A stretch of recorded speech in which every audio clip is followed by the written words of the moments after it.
5, the Undercover Policing Inquiry. Did your video earlier. As you'll all seen, there was no sound.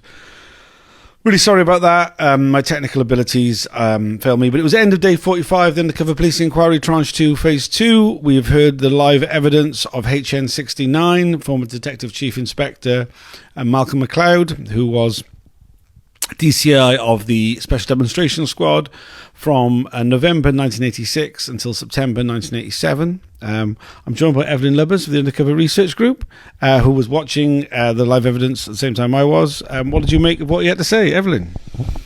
It's difficult to say. Had he forgotten a lot, or was he lying, or was he just realizing that if he would stick to his story that he told Operation Hearn, it wouldn't look too good? It was like he was like sort of between the lines. Oh no, basically factually, he was admitting to a lot. He was admitting that he never asked about sexual relationships. He claimed he didn't know about them even, although he was there at the period that Bob Lambert has fathered a child which had been born by that time. And Lambert had told one of his managers. He claimed he didn't know anything about relationships before the story broke, like in 2011. But then later he said that he was aware that when Helen Steele went looking for John Dines, the officer that deceived her into a relationship, she knew he had been moved by the police to like either Australia or New Zealand. She found him there, and he was aware that she went there because they had been in a relationship, so he knew that. He was also asked about Mike Chitty, who had been in a relationship, and he also sort of confessed that he had known about that. One of the issues with Chitty was that he was in a relationship. So why he said that he was never aware, we don't really know. And he was asked, like, why didn't you ask the officer? He basically said that there was no managing there because undercovers were supposed to act along their own moral compass. And before they went undercover, they were told, to stay away from relationships. So, like he said, once they were in there, either they wouldn't tell him or they wouldn't need his advice anyway. So what was the use of saying something? And in hindsight, to use a term that was used a lot today, I thought, like, what kind of manager are you if that's your concept of being a manager? Like, it has, no use at all if I say anything because they won't tell me, because the undercover certainly realized that it would endanger the existence of the STS, of the unit, if it would have become known. So his entire idea of management was like, see nothing, say nothing, hear nothing. Like, and it makes you wonder why he was put in there. Like, he was coming from C desk, C squad. So he was already aware of, he was already sort of working with the intelligence of the STS, and he was slightly aware of it. We had meetings with them, right? He had meetings with them. And then he was put in there for like 10 months, which is really short for a manager. Even 2 years is short for a manager. He was put in there for 10 years, not to say anything, not to hear anything, although he kind of agreed that they needed some kind of welfare, or, like they needed the darting and the pooling at the back office with a few beers. He didn't do anything about that. He said in hindsight, psychometric testing before they would go undercover would have been good. More of a systematic welfare program would have been good. the buddy system. He was going on about, but he didn't act upon anything. He didn't take care of the families, of the wives. He was just put in there to kind of maybe make sure nothing of the awful things that were going on at that time would come out, so that they could just do what they want. And like it's very, like, to come back to your first question, was he lying or was he just evading questions? He's very frail, but then again, he can't have been that bad of a manager. Have all the managers been that bad? I can't believe it, really. I mean, it's very convenient that, like, they just didn't know. They were just asleep on the job, and the way that they seem very willing to wear that for supposed, inquisitive professionals who are detectives, right? It didn't even occur to them. Some of them said. I mean, he was quite. Actually, kind of going back through what he actually admitted to. He admitted to a lot in terms of, what he accepted. That it was obviously going to happen. It was inevitable. It was going to happen. I mean, really, his statement to Operation Hearn, which he backtracked really heavily on. It was. He was pretty adamant that it was an inevitable part of the job. The relationships, you mean? Yeah, the relationships, and also that it gave good intelligence. The closer they got, the better. Was one of the quotes.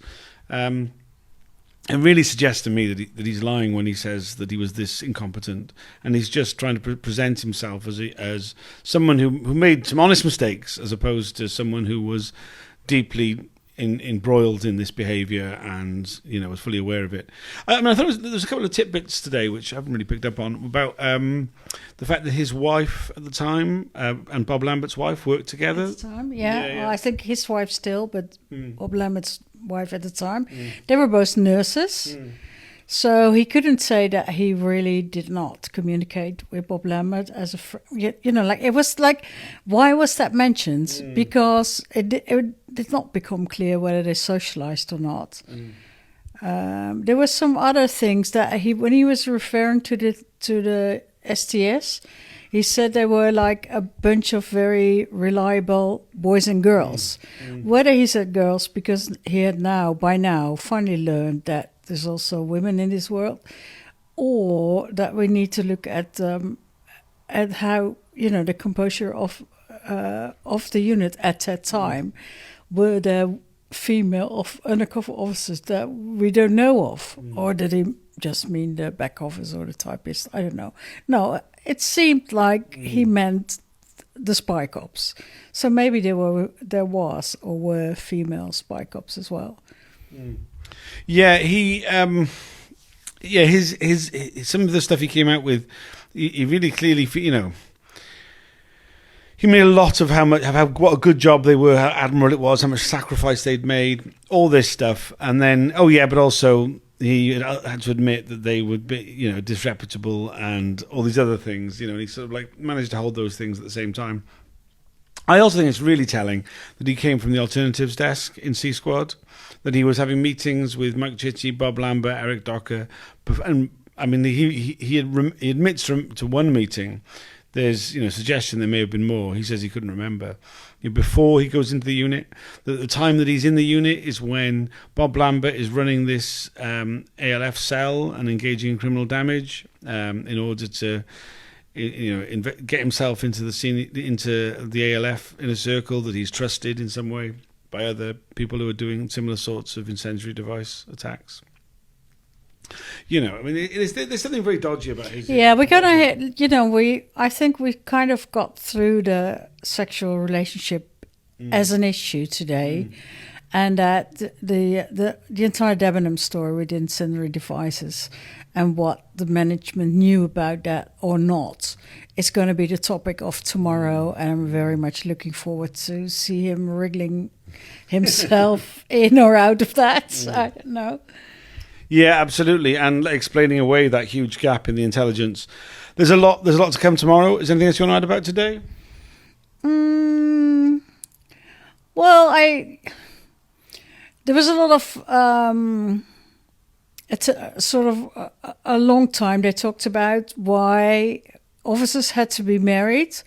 Well, there was he didn't apparently see any danger of relationships, and it was said like they needed the undercover officers, the Spycops needed an anchor, something to come back to, and like they put a lot of emphasis on the important task the women had in keeping their husband on track. While they never got to see them, they had to do their young children themselves. The socializing with the family was difficult because the undercovers looked so weird. And I was thinking, like, if you rely so much on the women to do the task that you can't do as a unit yourself, you should have paid those women for their work. They should have been like a real part of the entire system, and they should have more than a phone number to call if they were very worried. He clearly conceded that he never worried about the women, or there was no contact with them. They wouldn't apart from the Christmas party. It's appalling. It's sexism on all sides. Yeah, there's no shortage of that. Oh, yeah, and then the thing that there was no racism in the unit, and there were no racist jokes made ever. Although there was no banter and sexism. There was, although we also got the impression that there were like women in the unit. I don't know. It was all so contradicting. It was, yeah. He contradicted himself a lot. He certainly contradicted the guy who wrote that written statement that was submitted. He contradicted the guy who was interviewed by Operation Hearn. It was. There's so many times he was like, "Oh, I understand that's how it reads, but that's not what I think." No, and Operation Hearn was before the inquiry was called. It was the internal police investigation on what had gone wrong. But it was apparently most of the undercovers, most of the spy cops were so much more open. It was just after the scandal broke. It was like sort of 2013, 2014, or 2017, a bit later sometimes. But it was like sort of old boys conversation, and very sort of chappy, and they opened up to these fellow officers much more than they do now, because they thought that was it, that nothing was going to happen after that. They didn't know about the inquiry and everything that was going to come. So we should pay more attention to the Operation Hearn interviews. There's much more in there to glean from. Yeah, absolutely, and they're certainly a lot more candid. Okay, we're back again 10 a.m. in the morning, and I'll see you all then for even more of HN69 Malcolm MacLeod. Cheers for now.